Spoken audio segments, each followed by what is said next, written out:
organizadores, muchísimas gracias a todas las personas que nos acompañan. Tomar la palabra en 2025 en México tiene un significado especial. Decimos desde hace muchos años que América Latina es la gran reserva ideológica de la izquierda. Creo que hoy es justo afirmar que México es el motor de esa reserva ideológica. México hoy es una referencia de las transformaciones democráticas, es una referencia del empoderamiento popular y es una referencia también de la alternativa y la resistencia democrática frente a los vientos de demagogia y de autoritarismo que llegan del norte. Por eso, tomar la palabra hoy aquí y reflexionar sobre la democracia es un inmenso honor. Hay otro elemento muy especial para mí al tomar la palabra aquí. México es una patria para la izquierda española.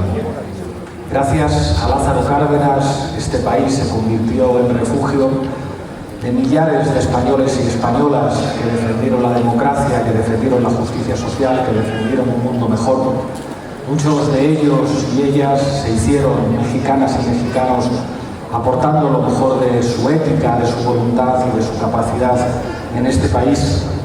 Algunos de los hijos de esos republicanos formaron parte del movimiento estudiantil del 68, algunos de sus descendientes siguen siendo cuadros políticos en el proceso de transformación que se da en este país.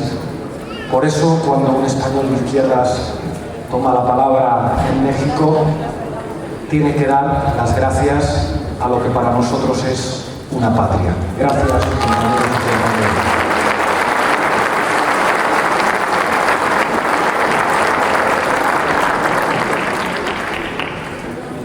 Como estamos entre compañeros, quería traerles hoy en mi conferencia algunas reflexiones con un ánimo provocador a propósito del tema al que se me invita, que es la democracia y la participación. La tesis que voy a tratar de defender aquí es que la izquierda debe entender, quizá porque no siempre lo ha entendido, que la democracia es ante todo un terreno de conflicto. Lo que voy a tratar de explicar en los próximos minutos es por qué la democracia es ante todo un terreno de conflicto, y voy a tratar de señalar lo que a mi juicio han podido ser dos errores históricos de planteamiento aparentemente contradictorios. Creo que cuando la izquierda se ha identificado ideológicamente con la democracia liberal se equivocaba, pero creo que la izquierda se equivocaba y se equivoca también cuando rechaza ideológicamente la democracia liberal. Básicamente porque no es un problema de ideología y es lo que voy a tratar de explicar. ¿Qué es la democracia? Esta palabra que todos utilizamos, quizá una de las palabras más importantes en el lenguaje político, una de esas palabras en disputa por todas las tradiciones políticas, incluso a día de hoy, con el crecimiento del autoritarismo, con el auge de la extrema derecha en Europa también, en algunos países de América Latina, también en los Estados Unidos, la democracia sigue siendo una palabra que reivindica para sí casi todas las tradiciones políticas. Es una de esas palabras que cualquier comunicólogo asociaría con un significado o con una carga valorativa favorable. Está bien ser demócrata. ¿Pero qué significa la democracia? Les propongo una primera definición del concepto que tiene implicaciones muy claras. Si atendemos a su etimología griega, demos y kratos, podríamos decir que democracia significa que el poder lo tiene que tener el pueblo. La democracia vendría a ser un sistema político, por lo tanto un sistema de organización del poder, diferente al de la monarquía, diferente a la aristocracia, diferente al de la dictadura, donde de alguna forma el poder tiene como depositario fundamental un demos del pueblo. Yo creo que nadie se atrevería a cuestionar esta definición que doy aquí de la democracia. El problema es cómo se declina todo esto. Los liberales suelen decir que la democracia es básicamente un procedimiento que sirve para traducir eso de que el poder está en manos del pueblo y que por lo tanto la democracia es un sistema de selección de élites políticas y eventualmente de cuadros administrativos a través de procedimientos electorales regulares. Que la democracia es básicamente que la gente pueda votar, que la gente pueda elegir. Este concepto, siendo seguramente condición de posibilidad para que podamos hablar de democracia, establece una noción extremadamente limitada y sobre todo no permite entender la política como conjuntos de fenómenos históricos. Parece muy abstracto todo esto que estoy diciendo, pero les aseguro que lo voy a aterrizar. Soy profesor de ciencia política, pero por suerte para mí he sido también dirigente de un partido político, he sido diputado, he sido ministro, he sido vicepresidente y por lo tanto mi reflexión procura siempre no alejarse demasiado de la concreción práctica.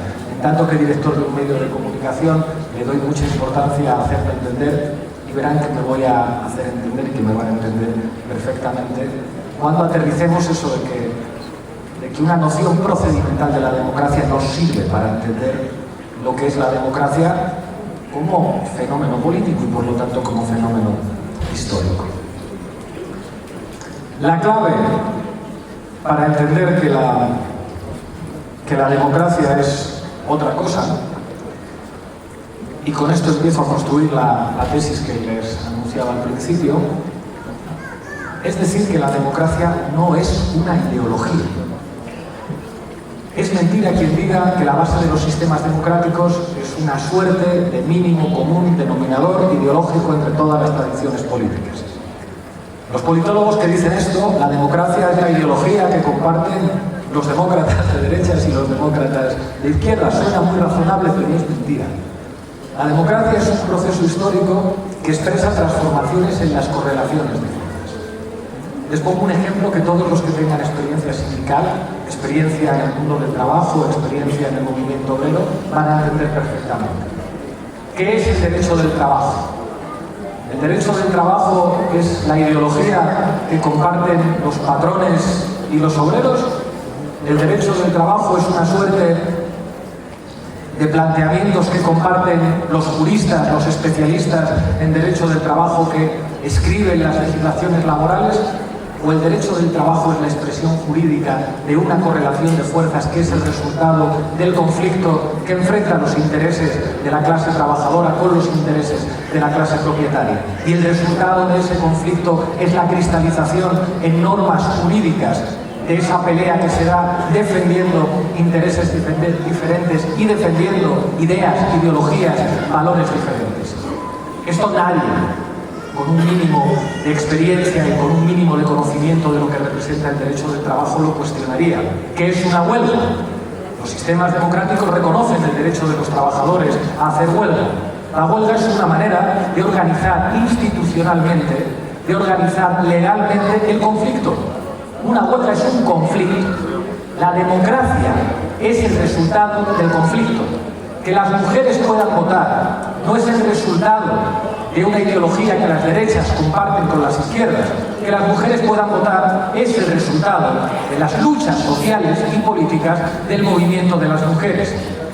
Que los pueblos originarios puedan tener reconocidas sus propias instituciones y sus derechos como pueblos indígenas no es el resultado de que los colonizadores y los descendientes de los colonizadores entiendan por su ideología democrática que los indígenas tienen derechos. Es el resultado de las luchas de la organización social y del conflicto puesto encima de la mesa por las organizaciones indígenas. Que existan universidades públicas no es el resultado de una ideología compartida por diferentes tradiciones políticas. Es el resultado de las victorias históricas del movimiento estudiantil. Que existan universidades privadas no es el resultado de una ideología compartida por las izquierdas y por las derechas, es el éxito de las victorias políticas y sociales de la empresa y de las derechas. ¿Qué es, por lo tanto, la democracia? La democracia es la expresión de una correlación de fuerzas y, por lo tanto, la democracia como sistema es, por definición, conflictivo. Y así es como hay que entender la democracia. La derecha siempre entiende la democracia así. Les pondré un ejemplo que es histórico, que es político, que es emocional, que es académico también, que se convirtió históricamente en uno de esos paradigmas para entender las condiciones de posibilidad estratégicas de la izquierda cuando hace política. Los 1000 días de Allende. ¿Quién no se ha emocionado de rabia viendo ese vuelo de los aviones del ejército chileno bombardeando La Moneda? ¿Quién no se ha emocionado pensando en el presidente Allende con el Kalashnikov que le regaló Fidel Castro defendiendo la democracia chilena con un casco y armado y finalmente suicidándose para no entregar al enemigo la humillación simbólica de lo que representaba un presidente democrático? Pero además de todos esos elementos que forman parte de nuestro patrimonio emocional como izquierda, de nuestro patrimonio simbólico, los 1000 días de Allende son una caja de herramientas para entender cómo funciona la política. ¿Era demócrata la derecha chilena? Parecía que sí, ¿no? Se supone que Chile era el país con un ejército, con tradiciones republicanas y democráticas, con tradiciones liberales en las que los comunistas y los socialistas pactaban, negociaban y tenían una cívica relación parlamentaria con los partidos de la derecha.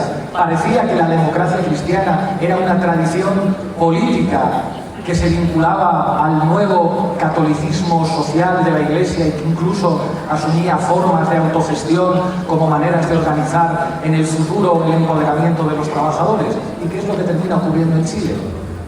Que cuando las elecciones producen como resultado un cambio en la correlación de fuerzas que perjudica a los sectores oligárquicos del país, entonces lo que ocurre en Chile es que la derecha deja de ser democrática.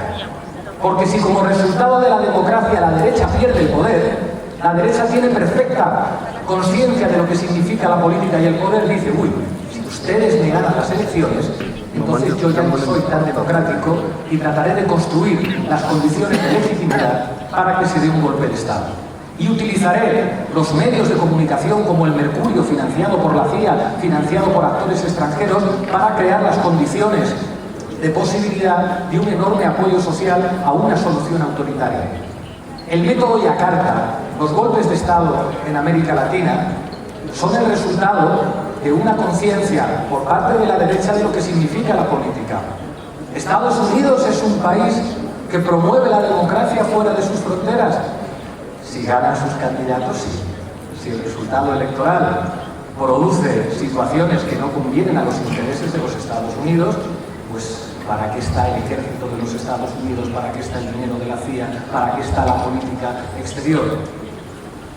La democracia es una valiosísima expresión de una correlación de fuerzas.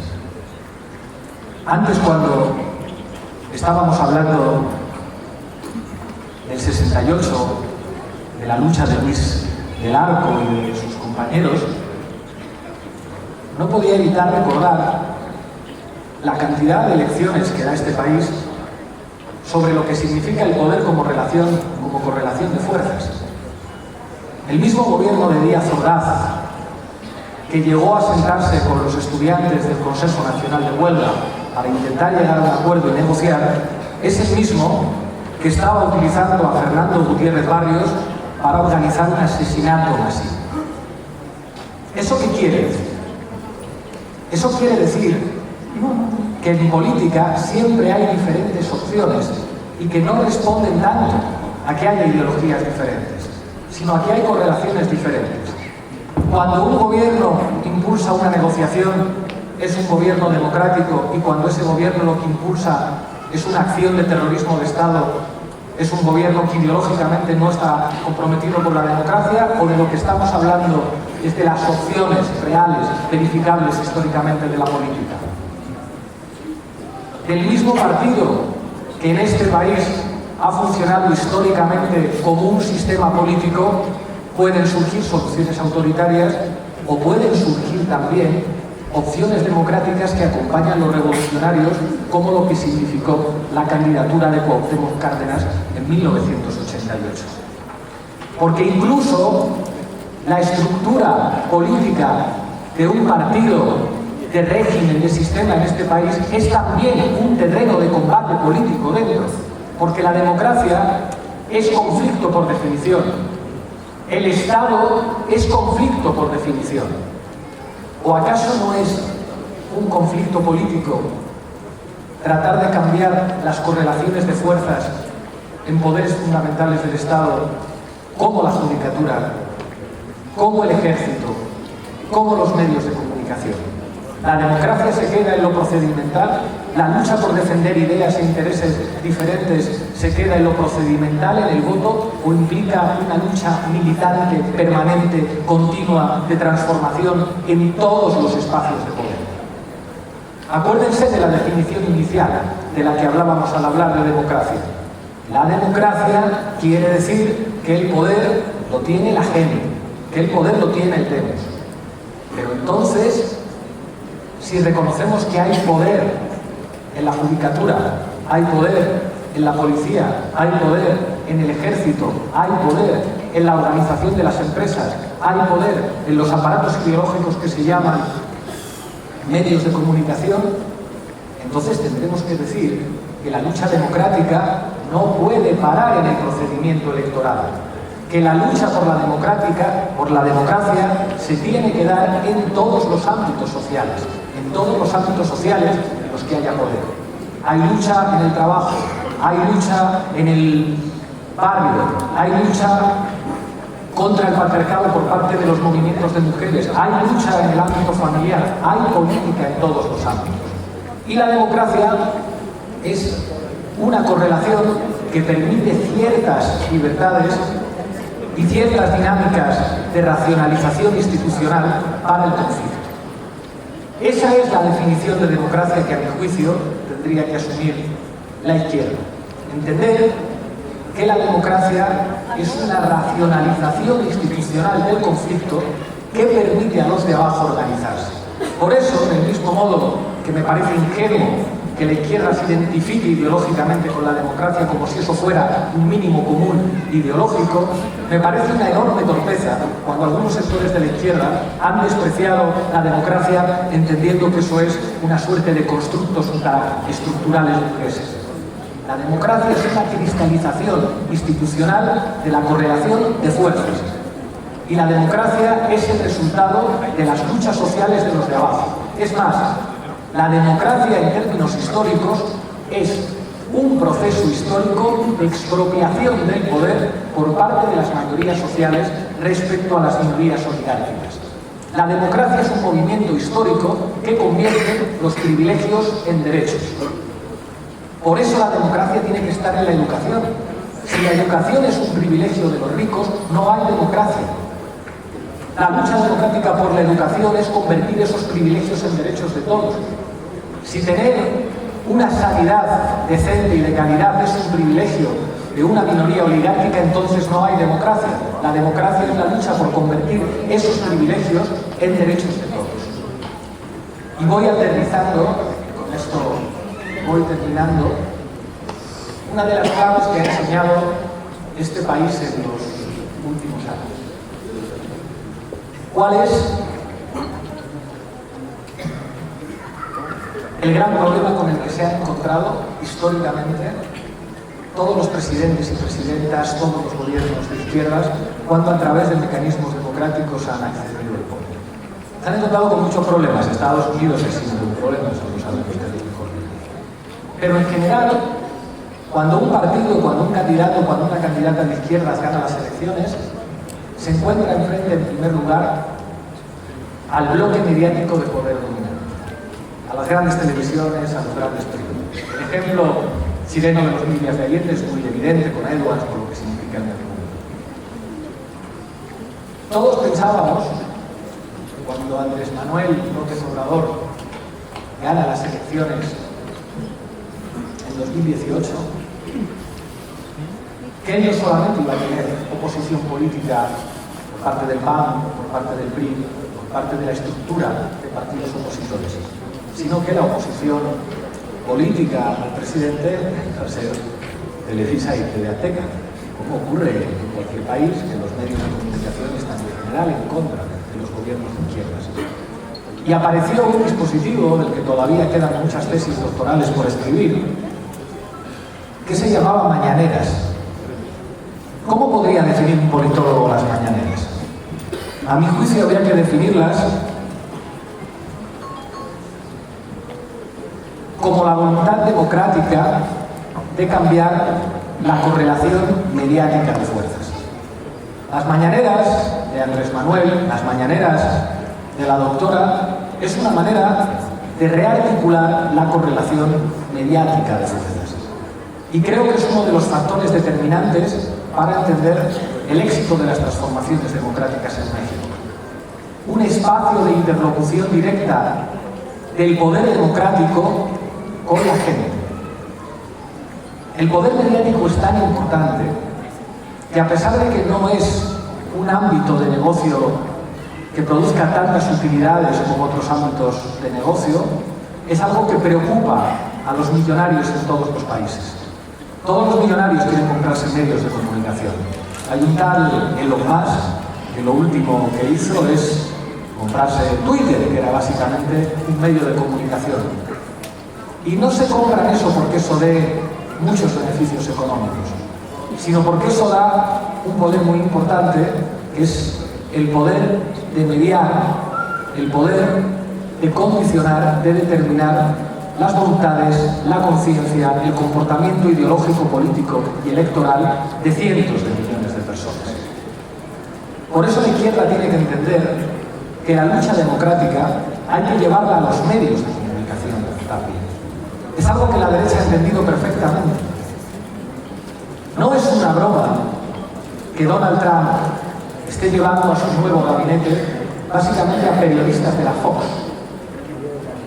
No es una casualidad que Donald Trump coloque a su vera a un provocador ideológico como Elon Musk. No es una casualidad que las provocaciones verbales de Donald Trump se conviertan en un mecanismo ideológico. Un miembro del gobierno de este país nos decía hace poco que ahora mismo parece que el partido de oposición en México podría tener las siglas Trump. No es una cuestión menor. A partir de ahí, ¿cómo se puede responder a una derecha que ha convertido la guerra cultural, la batalla ideológica, en su instrumento fundamental para alterar la correlación de fuerzas democráticas y básicamente para destruir la democracia?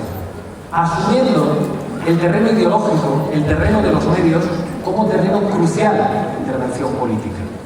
Una izquierda que no sea capaz de alterar la correlación mediática de fuerzas lo tendrá muy difícil en el futuro, lo tendrá muy difícil para ganar. Por eso son tan importantes políticamente las respuestas que da la presidenta Sheinbaum a las provocaciones de Trump. Por eso es tan importante que aparezca en la mañanera señalando algo como Golfo de México, América Mexicana. No es una batalla, es asumir la centralidad de la pelea ideológica. A quien desafía con una provocación la soberanía, hay que responderle con la palabra, porque de esa discusión son testigos millones de personas, no solamente en México y en Estados Unidos, sino en todo el mundo. Y esa es una pelea que se da en el terreno mediático.